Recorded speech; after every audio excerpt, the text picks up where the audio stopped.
Welcome back to the Sparks by Ignium podcast. And today I'm delighted to be joined again by David Braithwaite.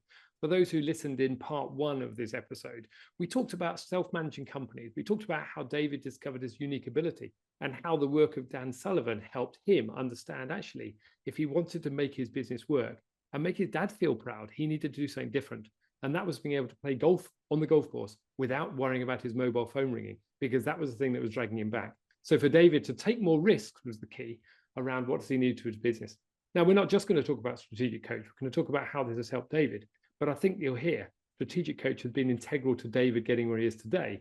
And that's why I also remember, and we didn't know that before we started. So welcome back, David. Thank you for having me back again. Thank you. So look, we talked about lots of different things last time. And some of the bits that I looked back at my notes from that conversation, I love your closing point that was about taking more risks. And the point you mentioned, that it's say more, yes, more often. But when you're a business owner, it's very hard when you're stuck in the business to say yes when you're stacked out with things. But we all do it. We all say yes to everything. And I think this is one of the biggest problems that immature business owners take. And I mentioned on the last podcast that I've been running my business for just under 20 years now in various guises. And when I set up my first business, it was an electronics import business. I say electronics import. I only imported 3 products, and I didn't make it, and that was just the 3 of them. Because what I had was we didn't have these little things, these shiny mobile phones. What we had was tiny little screens, and I was trying to bring in little screens which are 1 inch by 1.5 inches as baby monitors, and the technology wasn't right. And I realized it wasn't right when overnight one of them started overheating. I woke up in the morning, this thing was brown because it started going a bit smoldering, and I thought there's a big risk here. Yeah, I don't want to be liable for. It was my baby in the room. That could have been dangerous, but actually I realized not one. So I stopped that business. And a friend of mine said, look, Phil, if you need to earn some money while you're building the next business, do you want to come to work with me? And I said, I could do it. So I went and carried his bags on a consulting gig to Dublin. And I still laugh about it now, because Simon said to me, you want to come and carry the bags? And I just learned some tricks of the trade around facilitating workshops. And it gave me time to think about my next business. And I produced all these little 1-page sheets on type of business ideas I could go up with. It was back in 2004. So I was talking about, the housing boom. I was thinking about, let's get on the property ladder. Let's flip some property. Let's do them up. I was talking about the electronics business. I had some other ideas about consultancy. But what I also had was a vision of what I wanted for the future. And that vision of my rosy picture, Rosie, I always love that, my rosy picture of where I wanted to take it. And I think that guided me. And you said something just now, which I want to pick up on. You said about freedom of time, freedom of money, freedom of relationship, and freedom of purpose. And to me, I wanted a purpose above and beyond making money. And I wonder, how did that type of thing relate to you, those 4 freedoms you talk about? And where did it land for you in terms of giving you that guidance? Well, for me, I felt that the 4 freedoms were just all mushed together. I didn't really have much freedom at all. The business owned me. I had a job, didn't really enjoy it. And although we start off with great intentions of having those 4 freedoms, sooner or later the business was I created a monster. It was eating me, and I wasn't too happy with that. But I remember when I first set up in the financial services company, that my sort of raison d'etre, my reason for doing it is so that I always wanted to give people the advice that if I'm knowing what I know and with the qualifications that I've got, and I'm talking to you, what would I do if I was you? And just tell people that. But I was getting to the point where I couldn't so much because there was all sorts of things going on, or everything gets in a hurry. And we're frightened to turn business away. So you get busier and busier. And you often hear the thing, you just end up being a busy fool. And I felt that I was falling into that trap a little bit. And the freedoms that I wanted for the business, from the business probably rather, it wasn't there. It owned me. I didn't own it. And that was a bit of a problem. So I had to make some fundamental shifts. And especially coupled with having a son. Having this baby turn up for the first time, it's like, what on earth? That's a big deal on its own. But I didn't want him sort of maybe coming home from school and asking Claire, Mummy, who's that strange man that keeps coming to the house? I didn't want that. I wanted to make sure that I was there for the sports day, make sure you're there for the whatever the concerts they put on and the all those things that we want to be part of that you're never going to get back again. Is make sure you're there and be present when you're there. And not, I remember being on a sports day with my son, and it was very young. I don't know how old he was. Running probably 20 meters was probably a bit of a stretch for any of them, and some of them run in different directions, that kind of thing. And I remember one of his lads ran along and he finished and he came running up to Daddy, did you see me? He said, yes, I did. Well done, son. I knew that his dad hadn't, because he'd been on his BlackBerry. Oh no. And he's never going to see that. Yeah. Why would you do that? Yeah. Whether he was not expecting his son, but at that particular point, his BlackBerry or whatever that message was more important than that moment there. Yeah. And we're talking, how long does it take for a little kid to run one of those things? It's not long. It's probably about a minute or two of your life. But he was missing it, and I just thought that was a real shame, and I was determined. But in a strange way, thankfully, I saw that, because then I recognized that I don't want to be that dad, Yeah. So there's no way I'm going to do that. So for me, it was a real learning moment in making sure I didn't fall into that trap. Yeah. And it's powerful. it's brilliant. I've never missed a thing. And you'd get to see some pretty awful stuff as well, to be honest. But it is funny, but you're never going to get it back again. And that's the part of it. You said at the beginning of our last podcast, you were talking about your son. We're talking about you've potentially got 4 summers left. There's a brilliant book which I listened to last year, and I've completely forgotten the name of it, and it's called it's about the number of weeks I'm gonna have to Google it for those who are coming up here. About the number of weeks you've got on this planet and the number of summers you have. And I think it is pretty much called that. It's about the number of weeks. I think it's called that, isn't it? About the number of weeks that you've got. And you can even also send off, if you really sadistic, you can send off a poster with your date of birth on it, and it's got the number of weeks scratched off based on your life expectancy. And if that doesn't garner you into doing something, I don't know what does. I think it's. But yeah, I'm aware of it. I'm aware of that book, and it is quite scary. It's like the timer with the sand that Jesse Itzler talks about. That this is moving. It's the bus that keeps going along, whether you like it or not. Time is still moving, and it's about making the most of what we are and where we're at, and not wasting a moment, and squeezing the juice. That's what we call it. And interesting, actually, I think the book is called 4,000 Weeks. When you talk about that timer going on, that's it. I'm 53 now. I can't count quickly how many weeks I've had, but I've had a lot of those 4,000 weeks. And that's based on the average lifestyle of whatever that average lifestyle is. And I think, before I come to the question I'm going to ask, I think Stephen Covey, in one of my other favorite books, 7 Habits of Highly Effective People, talks about the difference between urgent and important. And I just wanted to make that point before I go on there, because I think as business owners, we sometimes got dragged into the urgent or the seemingly urgent. The phone ringing, the BlackBerry in those days when people would have BlackBerries ringing, and they're at the side of the sports pitch. That's urgent because it might be the boss or it might be a customer, but they're missing out on the important piece of the thing which is happening for them. And I think, when I look back now about when I set up my business in 2004, it was around being around my family. So my second daughter was born she wasn't born September 2005. And I remember my wife coming into my little office at the time and tapping me on the shoulder middle of September and saying, "Phil, this baby's on its way." And I'm like, oh my God. And that was number 2. And it really was a bit of a thing there. You realize, the baby was going to make an appearance one way or another that day. And I was busy putting a proposal together for a piece of work. And I've no idea whether I got that piece of work, but at that time, that was the important thing for me, or it was the urgent thing. But the important thing was looking after my wife and helping her pack her bags. And I think sometimes we do get carried away as business owners in that tyranny of the urgent rather than the love and the importance of the real important stuff around us.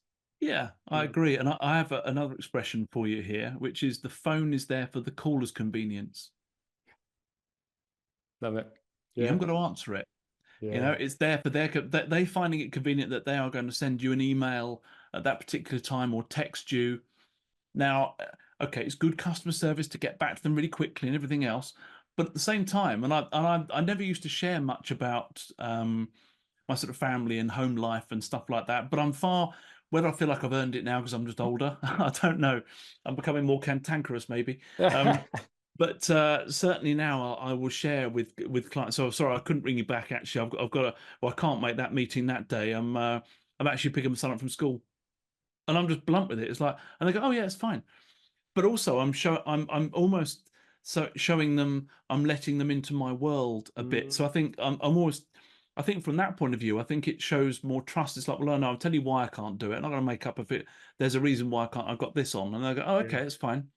I've never had anyone say to me, "Oh no, that sounds outrageous. You're picking your son up from school. How dare you? I want to see you." No one's going to do that. No, So I'm no. far more honest now than probably what I was before. I would probably cover it. So, well, no, I can't make that meeting at that time. How Yeah, about we do it then? And they're going, "Well, why can't you?" yeah, I'm far more willing to give now that information than perhaps I yeah. was before, I think that's. and I share my think world because it's important. My world's important. And if it's not important to them, probably not the right person to deal with. And So, I have that same view now. If people don't, it's about values alignment. So for family, time is really valuable for me. I remember doing a workshop back in sometime about 2005 or six, where I was part of it, and it was all talking about purpose. And it mm, was all about, as Stephen Covey says, putting the rocks in the glass and understanding where your rocks go.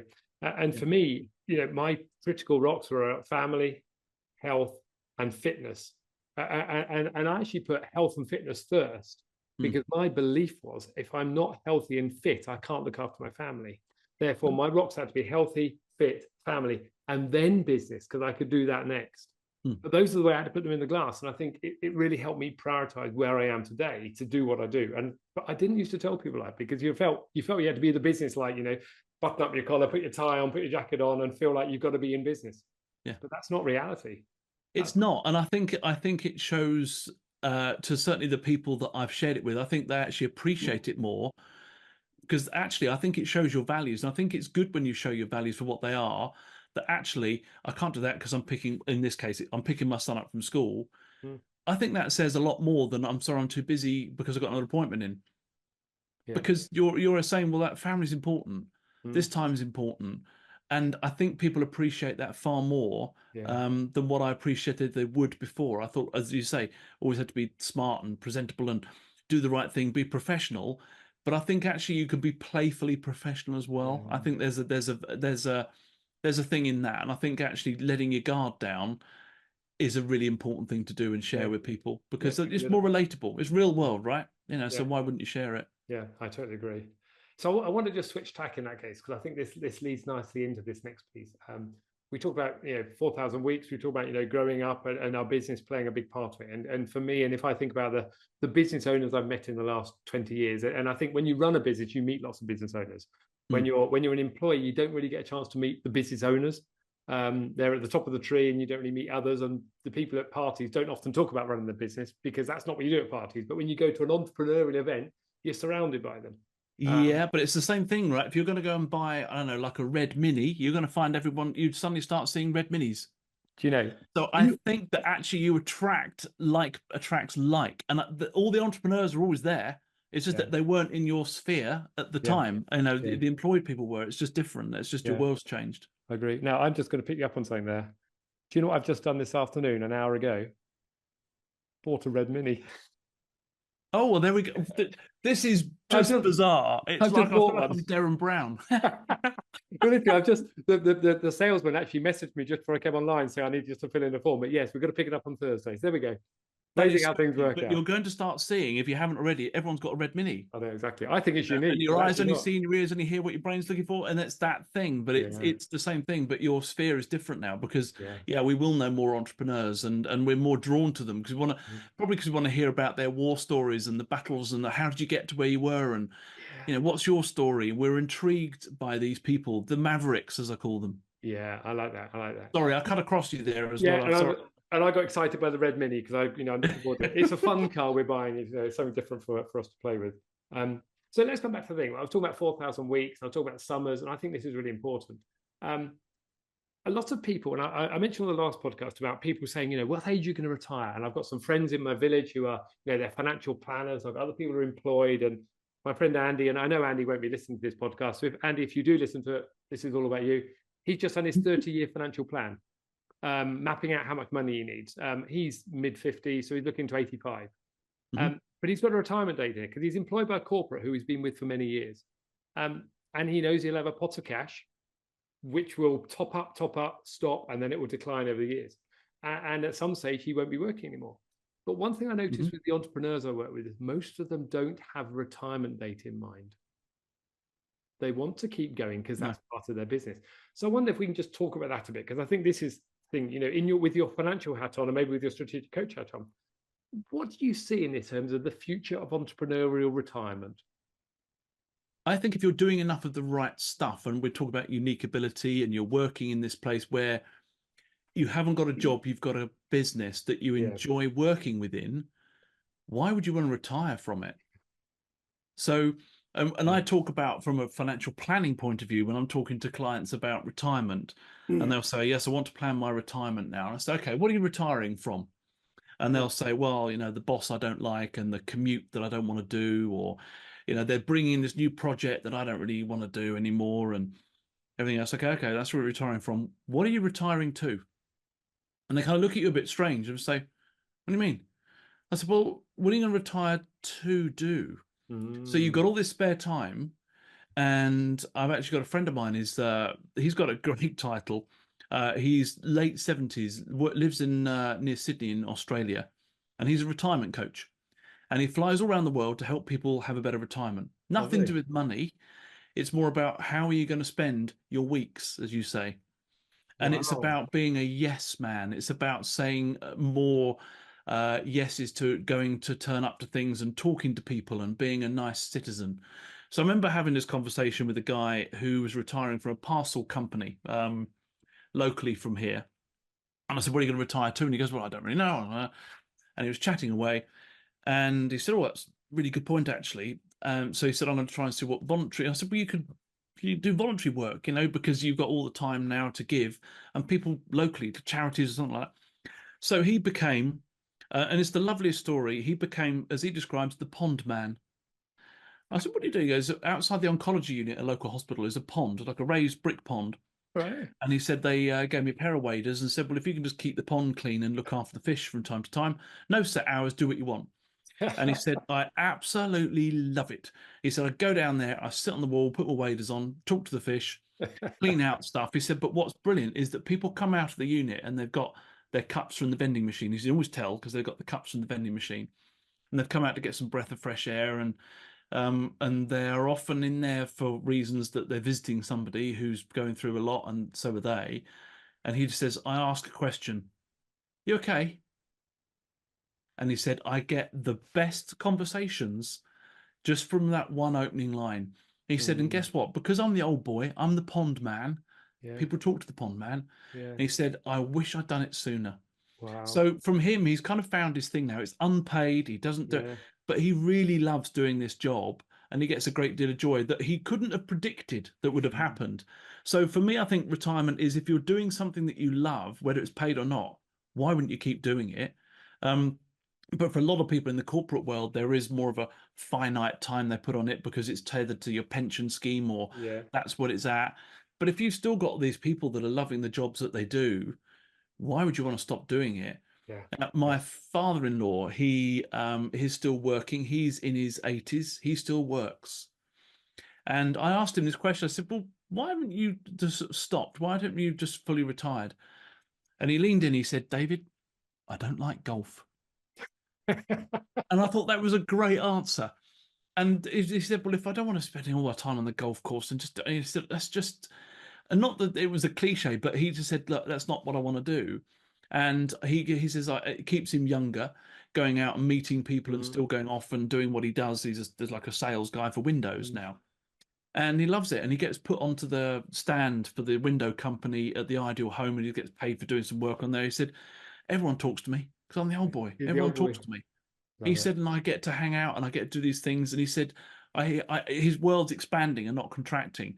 So for a lot of people, I think retirement isn't about retiring from; it's about what you're retiring to. Yeah, I love that. That's a really lovely phrase. And it's interesting, isn't it? Let's just go back into where we are with the strategic coach, the strategic coach direction, because I think um, Dan Sullivan, I've not met. I'm looking forward to meeting him in May because he's across in the UK, May 23rd, I He think. is, and you'll also get to meet me in person. Oh, that's a good one. Okay, there's So an we'll be added bonus. real life, in real life. A real life you. You are real. And I think, I'm looking forward to that because I think, having only known of him for a couple of years now, but I see a lot around and I look here on my desk and I'm surrounded by a few different books of Dan's because he made a commitment to do, to write his books. But he also looked at his life in terms of where he is now. And as a 79-year-old going on 80 this year, I believe, Yep. he's still active and engaged in the business. Um, So I wonder if we can just talk about that in terms of that vision of where you want to be, and come back to the urgent, important, but also the fitness and the health and well-being and business. Because I think there's a lot in that in terms of um, business owners today are stressed. You know, we're in a stressed economic time for some people. If you look at the newspapers, unfortunately, as you said with my Red Mini, if you go looking for the bad news, you're going to find the bad news at the moment. Equally, I believe if you go looking for the good news, you're going to find the good news. So, you know, I always say to people, grab two color pens, grab a red pen and a green pen, and circle every bit of bad news red and every bit of good news green. What color will the newspaper be? And I think the answer at the moment is a complete mismatch of the two. Yeah. But people don't do that. I actually, interesting you made that point. I actually filter. I don't watch the news. I don't read a newspaper, and I don't have the news on the radio. So it's interesting when if the radio ring me up, because I do radio stuff as well, and they say, "Oh, David, can you comment on this story about so and so you must have seen?" I'm like, I haven't read no, it. no, I haven't read it.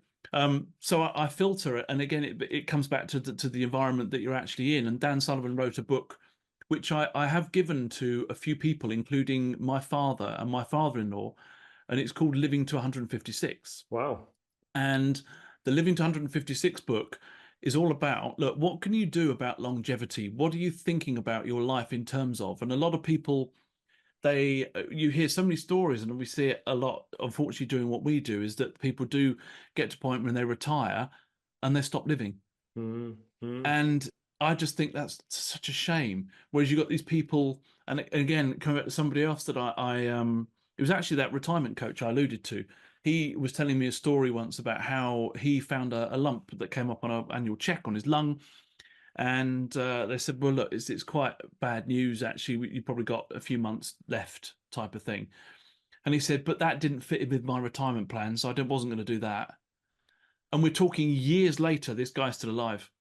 Lovely. And I think a What a lot of story, that man. is due to the fact that he was like, nah, I'm not subscribing to that. But I think a lot of what we can do about longevity and fitness, it's a mental game as much as anything else. So Yeah. yes, your business is there.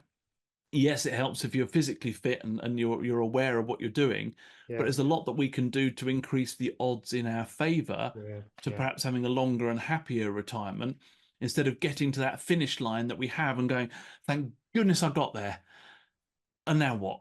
So it's about having something. It's about expanding your world. It's about joining groups, doing voluntary things, and your health and fitness and well-being. There's so many things that we can do now. I've got a fitness tracker on my watch.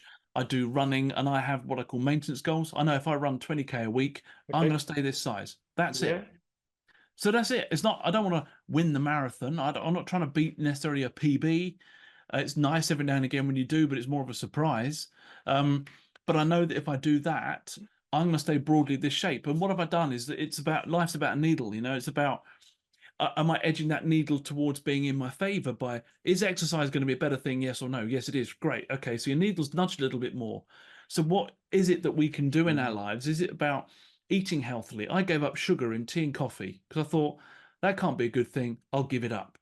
Dead. That was it. Yeah. Finished. Didn't need it. I used to have a chocolate bar every day. And I love chocolate. But I was thought, right, is it better for me or worse to have that? Worse. Right, don't do it. Bang. And it's those little things. There's a great book, Atomic Habits. Probably Yeah. loads Love of it. people have heard of that. Yeah. It's about all these little things that you can actually do that actually do compound and add up to actually being, whether it's in business or whether it's in health or whether it's in your life, those little 1% differences Yeah. make a difference. And that's the point, is what you're doing. And even there's a brilliant book I've got up there called Will It Make the Boat Go Faster? Love it. Yeah. Great book. And you read it as well, and it's that's the thing, is that actually is what you're doing, and it was about the Olympic rowing team, Yeah. is what we're doing making the boat go faster. Yeah. And that's it. It is what you're doing in your business or in your personal life, getting you nearer to where you want to be or further. Yeah. If it's getting you further away, that's probably a sign that you probably shouldn't be doing it. Yeah. And it's just having that filter on all the things that we have in our lives to make sure that we're increasing the odds and stacking them in our favor, Yeah. and not just sort of wending our way through life and we're surprised when we get to where we get to. It's be more planned. I think we could do a little bit more. And I love that, because I think there's whole, every time you talk, I was asked to think of questions, but I think there's a whole lot there about being more planned. And before I said that, is you talked about the 1% difference, and I love James Clear's book. And if you haven't read Atomic Habits, I'd advise you to go and get it. If you've not heard of James Clear, where have you been? Because his book tells a story about how he set some goals, how he put his writing goals, how he put his blogging goals together, and how he literally made 1% difference every day. But the point I wanted to make there is, 1% difference. I do a lot of sailing. And 1% difference on our course will take us to a different place. If I set off from Cowes with the 1% difference, I could either hit Land's End, or I could hit America, or I could hit France. It's a big difference. And I think there's a 1% difference there in your life around, will it make the boat go faster? Will it take me to the right direction as well? Because in sailing, we get blown around by the wind and the tide. If ever you've sailed in any waters, the tide takes you one way, the wind takes you another, the wash of a boat takes you another.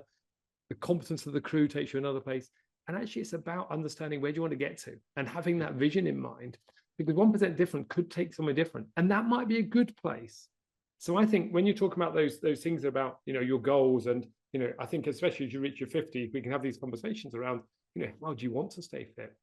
I can't run marathons as fast as I could. I've still got my fridge down there. I've still got my marathon PB time of 3 hours, 26 minutes. And I love doing that, but I couldn't do that now without a lot of work. And in fact, I might not be able to do it at all.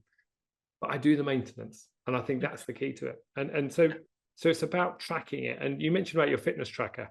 To me, fitness trackers are the same as about having a business. It's about having your KPIs in place, having your things. We could all maintain our businesses in the same way, just to keep them ticking along, because we can look at our KPIs on our watch, or our targets, and say, what can it do for us? But actually, when you do that for your life and say, okay, how do I want my life to turn out? What do I need to do? What do I need to do to help me in a year's time? When we're having this conversation on the 27th of February, 2025, David, what would have changed for you? What would you have done differently? And those are the sort of things I think a lot of people don't think about. No, and that's where I get, again, coming back to Strategic Coach, the quarterly workshop. So I fill one of these in every single time. I'm fastidious about these little things. They're called pocket coaches. And in it, I write down every single time I'm there, so I know what my lifetime goals are, 3 year, 1 year, and what my quarters goals are going to be. I've got all the things I absolutely must do. I've got all of the things that I've got to get done and signed up for this month.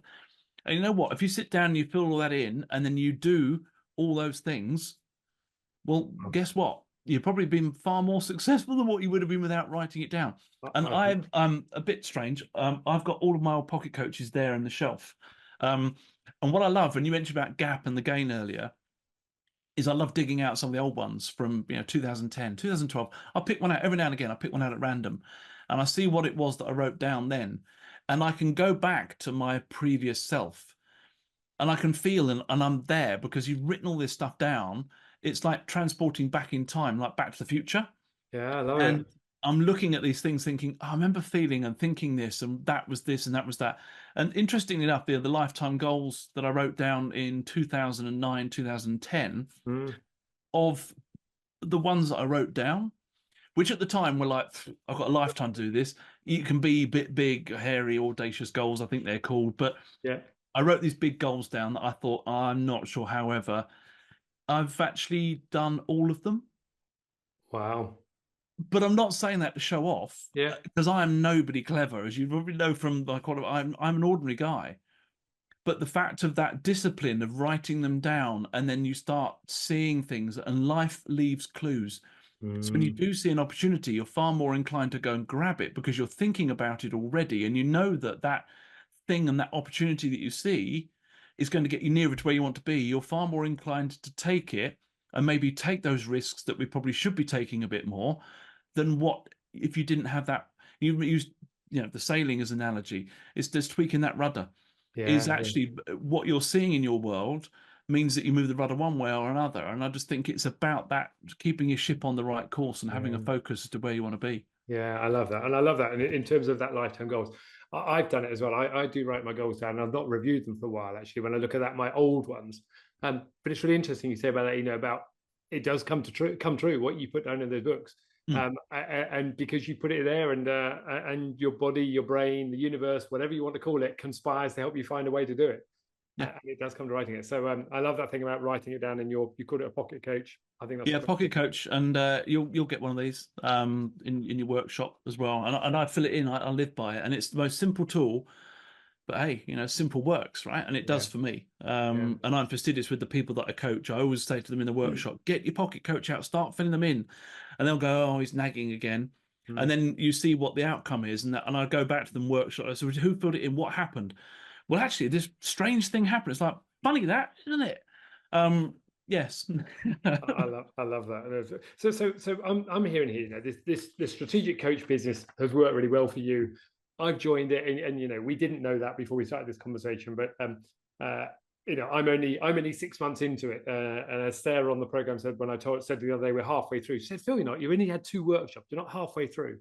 And I think there's a lot to be said for that in terms of building the plans, meeting quarterly. I do it with my clients, right? I give them time every quarter. We come together for a quarter accountability sessions to make sure they're on track. And that's what it sounds like strategic coach does the same, making sure people are tracking themselves. But you're not holding them to account. They're holding themselves accountable because they've written it down to what they said they were going to do. Yep. No, guess what? No one's coming after you. You can write down whatever you want. You can say what you're going to do. No, it's not like school where you're going to hand your homework in, you'll get marked. Yeah. Nobody's coming. Yeah.